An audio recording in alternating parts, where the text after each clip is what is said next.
Supongamos que deseas conducir desde Nueva York a San Francisco. ¿Cómo podrías calcular el camino más corto? Hay más de 64 millones de intersecciones en la red vial de Norteamérica, por lo que una estimación simple da unas 10 a las 220 rutas posibles. Incluso si pudieras comprobar 1.000 millones de rutas por segundo, probarlas todas llevaría entre 10 a las 200 años. Y esto no es solo un problema del software de navegación. Cualquier sistema independiente, como un robot o un personaje de videojuego que necesite atravesar un laberinto o hacer una carrera de obstáculos, se enfrenta al mismo inconveniente. Y aún así Google o Apple Maps encontrarán la ruta en solo 4 segundos. Pero ¿cómo es eso posible? Bueno, nos asociamos con el canal TuSwap, que crea increíbles simulaciones y animaciones para mostrarte paso a paso cómo funcionan estos algoritmos. Sus orígenes se remontan en un viaje de compras en Ámsterdam en 1956. Edgar Dijkstra necesitaba un problema. Trabajaba en el software de la Armac, una de las primeras computadoras desarrolladas en el centro de los Países Bajos, y estaba casi lista para su debut. Pero en aquella época el público en general consideraba que las computadoras eran prácticamente inútiles. De hecho, que Dijkstra tuvo problemas para tramitar su acta de matrimonio. Las leyes de matrimonio holandesas requieren que indiques tu profesión, y yo dije que era un programador. Pero las autoridades municipales de la ciudad de Ámsterdam no la aceptaron bajo el argumento de que no existía tal profesión. Y aunque lo creas o no, bajo el apartado de profesión, mi acta de matrimonio muestra el ridículo registro de físico teórico. Así que Dijkstra estaba buscando una demostración específica para probar cuán poderoso era la Armac, incluso ante la gente común. El problema, por supuesto, es que para hacer una demostración a personas que no saben de informática, es necesario tener un enunciado del problema que los no matemáticos puedan entender. Y también tienen que entender la respuesta. Y durante ese viaje de compras pensó en el problema perfecto. ¿Cuál es la forma más corta de viajar de Rotterdam a Groningen? En otras palabras, un algoritmo de camino más corto. Este es un gráfico simplificado de los Países Bajos. Los nodos representan las ciudades y las aristas que los conectan son las carreteras. La forma más simple de encontrar el camino más corto desde Rotterdam a Groningen se ve así. Empezando desde Rotterdam, primero veremos a todos sus vecinos en búsqueda de Groningen, y como Groningen no es uno de esos nodos vecinos, marcaremos Rotterdam como explorado y seguiremos buscando. Ahora nos ramificaremos desde estos 4 nodos para explorar todos sus vecinos y seguiremos expandiéndonos de esta forma, explorando todos los nodos vecinos hasta que nos topemos con Groningen. Este algoritmo se conoce como búsqueda en amplitud. Siempre encontrará el camino más corto porque verifica todos los nodos a un paso de distancia, luego a 2 pasos y así va. Entonces, si hubiera un camino de Rotterdam a Groningen en 4 pasos, lo habríamos encontrado en la 4ª iteración. Pero no fue así. Por lo tanto, el camino más corto debe ser de 5 pasos. Pero hay un problema con este enfoque. El algoritmo considera que todas estas carreteras tienen la misma longitud, lo cual obviamente no es cierto. Así que agregaremos pesos para representar las distancias entre estos nodos. Ahora el camino más corto es mucho más difícil de encontrar, por ende Dijkstra requería un mejor método. Una mañana estaba de compras en Ámsterdam con mi joven prometida. Y cansados nos sentamos en la terraza de un restaurante a tomar una taza de café. Pero yo solo estaba pensando en si podría hacer esto. Su idea era esta. Primero quería hacer un seguimiento de la distancia más corta desde el origen hasta cada nodo. Esto es lo que también se conoce como costo. ¿Su objetivo? Bueno, si podía encontrar el camino más corto desde el origen hasta un nodo, entonces podría construir otros caminos más cortos a partir de este nuevo nodo y luego del siguiente y así sucesivamente. El costo del nodo inicial era 0, pero como aún no había explorado el resto del grafo, asignó a todos los demás nodos con un costo infinito. Entonces, al igual que la búsqueda en amplitud, Dijkstra partió desde el origen y exploró cada uno de los nodos vecinos. Siempre se preguntaba, ¿es este el camino hacia este nodo el más corto que hemos visto hasta ahora? Por ejemplo, este arista tiene un peso de 1, mientras que el costo actual del nodo es infinito. Como este camino es el más corto hasta ahora para ese nodo, entonces Dijkstra actualizó su costo a 1. Asimismo, estos nodos se actualizaron a 3, 2 y 4. Tras comprobar todos los nodos vecinos de Rotterdam, Dijkstra lo marcó como explorado. Luego, como este nodo tenía el costo más bajo, Dijkstra pasó a revisarlo a continuación. Revisó cada uno de sus aristas para reducir los costos. Dijkstra pudo actualizar a este vecino de infinito a 6, una longitud de ruta total de 5 más 1, pero no pudo actualizar este otro. La ruta actual tiene un costo de 5, pero el costo del nodo era 3. Significaba que ya había un camino más corto, directamente desde el origen. Por lo tanto, no había que actualizar el costo. El siguiente nodo es con un coste de 2, lo que actualizaría a su vecino a 5. Luego, con un coste de 3 actualizaría a sus vecinos y así sucesivamente. A veces, Dijkstra tenía que actualizar el coste de un nodo varias veces. Por ejemplo, primero llegó a este nodo por esta ruta con pesos de arista de 4 y luego 3 para un costo total de 7. Pero luego encontró esta ruta con un costo de 6, así que actualizó el costo del nodo otra vez. La primera vez que Dijkstra llegó a Groningen tenía un costo de 19, pero no era el costo más bajo de los nodos inexplorados. Aún existía este nodo con un costo de 16 que podría estar ocultando un camino más corto hacia nuestra meta. Así que continuó explorando los nodos en orden de costo y encontró este camino con un costo de 18. Ahora, de todos los nodos sin explorar, Groningen tenía el siguiente costo más bajo. Así que Dijkstra estaba seguro de haber encontrado el camino más corto. Aquí está el porqué. Si el costo más bajo de los nodos es 18, entonces Dijkstra debió haber explorado todas las rutas con costo 16, 14, 13, cada camino menor a 18. Y ninguno de esos caminos llega a Groningen. Es como una búsqueda en amplitud buscando a cada paso desde el origen. Al explorar del menor al mayor costo, el algoritmo de Dijkstra garantizaba el camino más corto hacia cualquier destino. Fue un invento de 20 minutos. Lo diseñé sin lápiz ni papel. Más tarde, supe que una de las ventajas de diseñar sin lápiz ni papel es que estás casi obligado a evitar todas las complejidades evitables. Durante la inauguración oficial de la ARMAC en 1956, Dijkstra pidió que eligieran 2 ciudades en un mapa simplificado de los Países Bajos. La ARMAC luego imprimió la ruta más corta ciudad por ciudad. ¿Funcionó? Perfectamente. La computadora tuvo tal éxito que el centro lanzó inmediatamente la siguiente generación. Y en cuanto a su algoritmo, bueno, quedó archivado en sus artículos durante años. Los algoritmos no eran muy respetados en las revistas de matemáticas y aún no había muchas revistas de informática. Pero en 1959 su trabajo en Numerische Mathematik, o Matemática Numérica, una nueva revista alemana que requería algo de ayuda para consolidarse. Y ese fue el comienzo. Con el tiempo, ese algoritmo se convirtió, para mi gran asombro, una de las piedras angulares de mi fama. Lo encontré a principios de los años 60 en un libro alemán sobre ciencias de la gestión, Das Dijkstra-Verfahren. De repente, apareció un método que lleva mi nombre. El algoritmo de Dijkstra aún es considerado uno de los más elegantes para encontrar la ruta más corta, pero no es lo bastante bueno para Google Maps. Digamos que quiero ir desde el aeropuerto de Newark en Nueva Jersey al zoológico de Central Park. Primero, el algoritmo de Dijkstra revisa todos los trayectos de 10 kilómetros, luego todos los de 20, hasta llegar a todos los de 28 kilómetros que incluyen el zoológico. La frontera de búsqueda cubre más de 65,000 nodos e incluye lugares muy alejados como Staten Island y grandes zonas de Nueva Jersey. Pero aunque busco en direcciones ilógicas, el tiempo de ejecución fue de 1/10 de segundo, lo cual es increíblemente rápido. Ahora menos de 100 milisegundos parece bastante rápido. Entonces, ¿cuál es el problema? Bueno, todo se ralentiza mucho con gráficos cada vez más grandes, como la red norteamericana.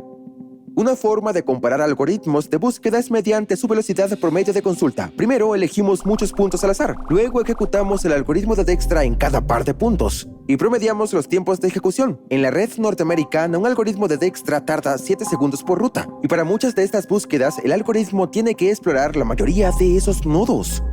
Nota, la mayoría de las consultas en este promedio corresponden a viajes muy largos, ya que es poco probable que 2 puntos elegidos al azar estén muy cerca. Ya vimos que Dijkstra corre mucho más rápido dentro de una ciudad, pero este promedio es una buena manera de comparar algoritmos de búsqueda de rutas. Aún así puedo esperar 7 segundos, al fin y al cabo tomó solo 4 segundos en mi teléfono. Lo que pasa es que no soy solo yo, espero fila detrás de Derek, Greg, Casper y todos ustedes. Podría haber millones de personas pidiendo direcciones al mismo tiempo. Y aunque Google tiene muchos servidores, existe un límite. Si queremos que Google Maps responda en segundos, en realidad hace falta que el algoritmo corra en menos de 1 milisegundo, unas 7000 veces más rápido que el de Dijkstra. Un inconveniente de Dijkstra es que busca en la dirección opuesta al destino. Entonces, si conocemos el rumbo, ¿habrá forma de penalizar las rutas ilógicas? Regresemos al problema desde Newark al zoológico de Central Park. Nos gustaría priorizar los nodos más cerca al zoológico, Así, usando longitudes y latitudes, podemos calcular fácilmente la distancia en línea recta entre cualquier modo y nuestra meta. Ordenaremos los nodos por costo más esta distancia en línea recta. Una buena forma de ver esto viene de la mano del canal Polylog. Podemos representar la distancia en línea recta de cada nodo al destino como si fuera su altura, por lo que el gráfico se extiende en un espacio 3D. Cuanto más lejos esté un nodo del zoológico, más alto estará. De este modo, el algoritmo penaliza los movimientos que impliquen subir en el gráfico. Así evitaremos explorar los nodos en dirección opuesta desde el principio.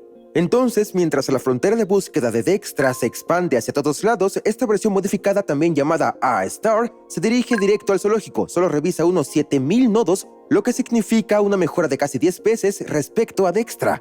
Y al cambiar esta penalización, también llamada heurística, podemos ajustar qué tan agresivo es el algoritmo A* para apuntar al zoológico. Cuanto más pronunciada es la pendiente, menos se extiende A. Es un enfoque más humano para encontrar el camino más corto, ya que solo estamos explorando en la dirección aproximada al destino. Es por eso que A* es uno de los algoritmos más populares detrás de los NPC de videojuegos. Por ejemplo, muchos de los mobs de Minecraft usan una versión de A con penalizaciones adicionales para zonas peligrosas. También es un algoritmo popular para resolver laberintos.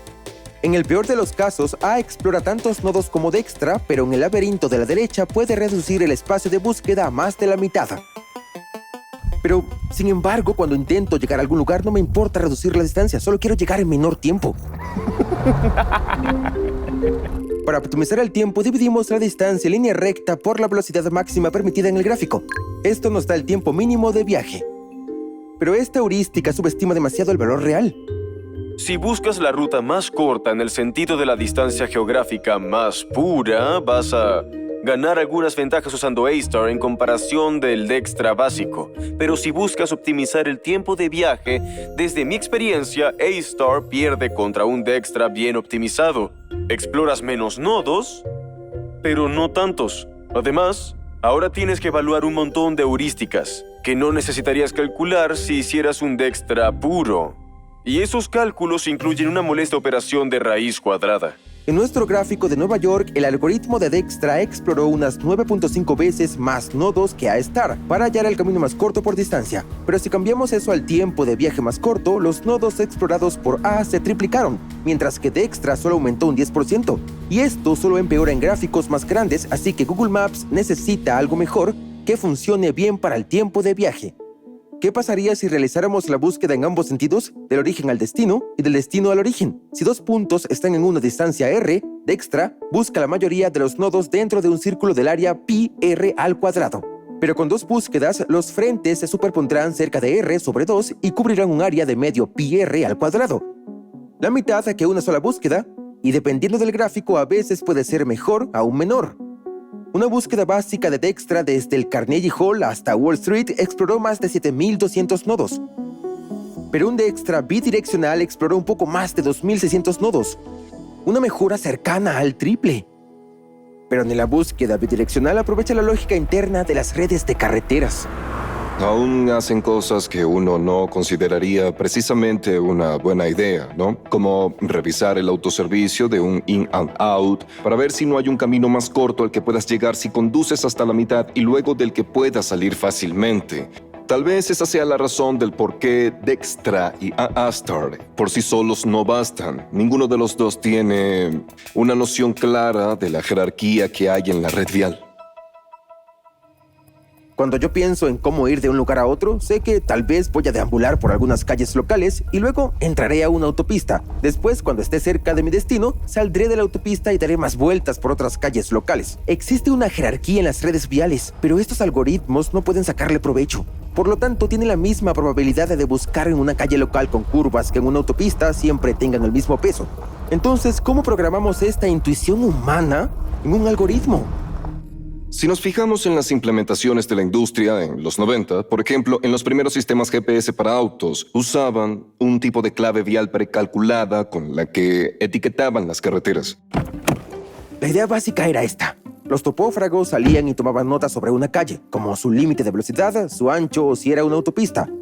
Luego enviaban eso a las empresas cartográficas que las clasificaban manualmente en jerarquías. Un ejemplo de jerarquía podría ser una autopista rápida, una carretera principal local o una calle estrecha como esta. Una vez que tuviera los mapas, el GPS ejecutaría un Dijkstra bidireccional, pero había un problema. Primero buscaba en todas las calles estrechas dentro de un área tentativa. Si no encontraba el destino, trazaba la ruta a las siguientes jerarquías. Las vías principales y locales. Buscaban en las calles locales dentro de la nueva zona tentativa. Y si aún no encontraban el destino, subía al nivel de las autopistas. Ambas búsquedas se cruzaban en algún punto y entregaban la ruta definitiva. Así un poco de procesamiento previo podía reducir el área de búsqueda y aprovechar la jerarquía de las carreteras. Pero una desventaja evidente de esto es cómo se calcula correctamente esos niveles de jerarquía y cómo te aseguras de que son correctos, garantizando de que no estás ignorando la ruta más corta. Por ejemplo, si el área tentativa es muy pequeña, existe la posibilidad de que el algoritmo te dé una ruta por autopista, cuando una serie de calles locales sería mejor. Un área tentativa mucho más grande hallaría el camino más corto, pero en cierto punto, eso ya no sería mejor que Dijkstra. Si Google quisiera mapear el mundo, le falta mejor algoritmo. El uso de una jerarquía precalculada nos brinda tiempos de consulta mucho más rápidos, pero hay un dilema. Nuestro algoritmo de fuerza bruta de antes, donde calculábamos todos los caminos para obtener el más corto, es el ejemplo perfecto. Si tuviéramos una tabla de búsqueda masiva con las rutas más cortas desde 2 puntos cualquiera, tendríamos tiempos de consulta increíblemente rápidos, pero armar esta lista llevaría demasiado tiempo. En el eje vertical está el tiempo que toma hacer la consulta y en el eje horizontal el tiempo de procesamiento previo. Si buscamos nuestra enorme tabla de búsqueda estaría justo aquí. Incluso ejecutando Dijkstra desde cada una de esas 64 millones de intersecciones, haría falta más de una década de procesamiento en un solo núcleo. Y la tabla completa ocuparía más de 8 petabytes de datos sin procesar. Eso es como almacenar todo Wikipedia 16 veces. E incluso si tuviéramos la tabla, habría que rehacer tramos enteros cada vez que cierren una calle, abran un nuevo puente o por cada cambio en el tráfico. En realidad creo que no encajarían en este gráfico, así que... pero por ahora lo pondremos aquí. Por otro lado, el algoritmo de Dijkstra no requiere ningún procesamiento previo, pero lleva mucho tiempo ejecutarlo, así que en nuestro gráfico quedaría más o menos por aquí. Google Maps requiere algo intermedio. Ejecución de consulta muy rápida, pero sin tanto procesamiento. En ese caso, queremos estar en esta zona. La idea es muy similar a las jerarquías manuales, pero con 2 cambios importantes. Primero, procesaremos el mapa automáticamente para ordenar los nodos según su importancia. Una salida que conecta 2 autopistas es muy importante. Una intersección con un pequeño callejón sin salida, no tanto. Se acabó lo de clasificar calles a mano. Seguiremos usando un Dijkstra bidireccional que solo busca hacia arriba en la jerarquía. Pero si lo construimos con ingenio, podemos deshacernos de las áreas tentativas y garantizar el camino más corto. Así que la fase 1 es construir esta jerarquía. Entonces, ¿cómo elegimos los nodos más importantes? Veamos estos 2 pequeños pueblos. Por ahora vamos a descartar todo lo que hay en el pueblo excepto esta casa de aquí. Si alguien en esa casa quiere ir a algún lado, tiene que pasar por esa intersección que está al final del puente. Las rutas más cortas desde y hacia su casa incluyen ese nodo, por lo que es muy importante para ellos. Pero ese nodo no es tan importante para el resto de la ciudad. Después de todo, la única razón para cruzar el puente es llegar a casa. Pero a medida que haya más casas al otro lado, el nodo del puente se vuelve cada vez más importante. Cualquier viaje de un lado a otro requeriría usarlo. Y su importancia será mayor si las 2 ciudades son aproximadamente del mismo tamaño, es decir, cuando el gráfico se divide por la mitad. Ahí es cuando el número máximo de caminos más cortos incluye ese puente. Hay otros conjuntos de nodos que dividen el gráfico por la mitad como esta calle principal, pero hay muchas más intersecciones a lo largo de esta calle que solo el nodo del puente. Por lo tanto, un grupo reducido de nodos o un pequeño corte de nodos es importante cuando divide el gráfico por la mitad. Volvamos a la red vial norteamericana. Los nodos azules dividen el gráfico por la mitad. Si quisieras viajar desde cualquier lugar de la costa este a cualquier punto de la costa oeste, tendrías que pasar por uno de estos 102 nodos, es igual al puente que conecta las 2 ciudades. Es un grupo muy pequeño, pero si miramos por donde pasa esta línea, vemos que es, en esencia, el río Mississippi. Construir puentes es muy costoso. Estos son los mayores obstáculos. De los más de 64 millones de nodos, estos 102 reciben el rango más alto, es decir, los números más grandes. Ahora busquemos los siguientes nodos más importantes. Bueno, ¿qué podemos hacer en ambos lados? Podemos hacer lo mismo, volvemos a buscar cortes pequeños. El siguiente corte en la costa este sigue el río Ohio. Luego sube libremente por las montañas Apalaches antes de bajar de nuevo al sur por el río Potomac. En la costa oeste, el corte sigue siendo principalmente las montañas rocosas y luego el río Colorado. Ellos obtienen clasificaciones más altas para sus regiones. Y podemos volver a dividirlos por la mitad y clasificar esos nodos. Y otra vez, y así va, hasta clasificar los 64 millones de nodos. Esto se conoce como disección anidada. Este paso tiene dos objetivos. Queremos un algoritmo que no explore muchos nodos para que el tiempo de ejecución sea más rápido, pero que además devuelva siempre la ruta más corta. La jerarquía que estamos armando debe cumplir con ambos objetivos, así que probemos esto en un grafo más pequeño. Ignoramos los pesos de las aristas. Estos dos nodos dividen el grafo casi por la mitad, por lo que les asignamos la clasificación más alta. Al mirar a un lado, este nodo divide el subconjunto por la mitad, por lo que tiene el rango más alto de los tres. Podemos clasificar los dos nodos restantes en cualquier orden. Por otro lado, estos dos nodos dividen este subconjunto por la mitad, tomando así los siguientes rangos más altos, y finalmente asignamos los números restantes a los últimos dos nodos. ¿Pero qué pasa con este ranking? ¿Dividimos el grafo de la misma manera, pero las posiciones dentro del mismo corte están invertidas? ¿O si dividimos el grafo de otra manera, obtendríamos este orden? Incluso divide el grafo perfectamente por la mitad. ¿No es mejor así? Y todas las clasificaciones son válidas.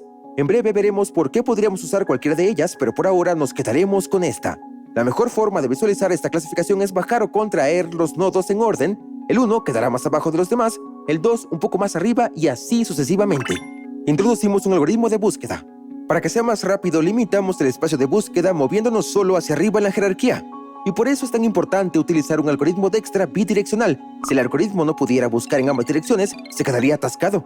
En cambio, las dos búsquedas se encuentran en el medio, en la cima de la jerarquía. Añadamos el peso de las aristas. Ok, ¿cuál es el camino más corto desde el nodo 4 al nodo 8? Comenzando desde el nodo 4, buscamos hacia arriba y llegamos al nodo 9 con un costo de 10. Desde el nodo 8 también buscamos arriba y llegamos al nodo 9 con un costo de 5. Por lo tanto, esa debe ser la ruta más corta con un costo de 15. ¡Listo! Excepto que hay un problema. Esa no es la ruta más corta. Usar este camino solamente cuesta 3. Esta búsqueda no revisa las rutas que pasan por nodos de menor rango, pero se soluciona con un poco más de procesamiento previo. Empecemos desde el rango más bajo. ¿Se conecta este nodo al menos con dos nodos superiores?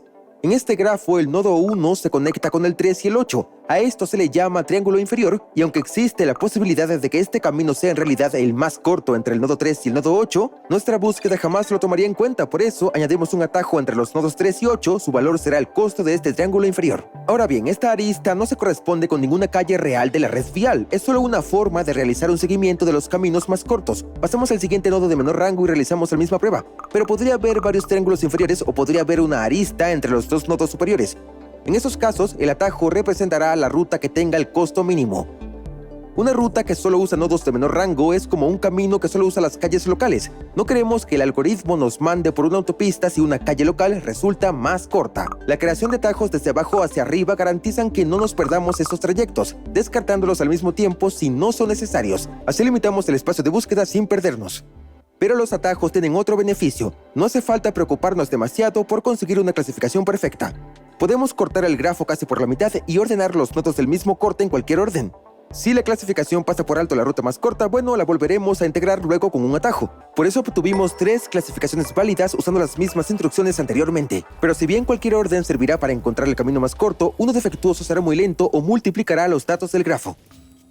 Por ejemplo, con una serie de nodos en línea recta, no hace falta añadir ningún atajo si solo contraemos los nodos de izquierda a derecha. Pero cuando buscamos la ruta entre los dos extremos, hay que ver cada nodo y arista. No es mejora comparado con Dijkstra. Aquí hay otra clasificación posible con los atajos necesarios. De extremo a extremo solo hace falta examinar 2 aristas, pero hace falta muchos atajos, y en algunas secciones debemos las aristas. Es manejable, pero no muy eficiente. Por lo tanto, se debe buscar un equilibrio entre la cantidad de atajos que se introducen y qué tan rápida se vuelve la consulta de ruta. En la práctica, el método de disección aninada logra un orden decente de los nodos y no lleva demasiado tiempo. Este sistema algorítmico se llama jerarquía de contracción personalizable. IBM lo probó en la red vial norteamericana para darnos una idea clara de los tiempos. En la fase 1 ordenamos los nodos y añadimos atajos. Esto no varía a menos que el gráfico en sí cambie, como por la inauguración de un nuevo puente o el cierre de una vía. Es con diferencia la parte más costosa del proceso. Creo que es lo que terminé obteniendo en unos 40 o algo así, pero si se le dedica más tiempo se consiguen mejores resultados por lo que hay un argumento para afirmar que es una buena idea. En la fase 2 calculamos los pesos de los atajos. Siempre que haya reportes de tráfico habrá que repetir este paso, por lo que debe ser bastante rápido.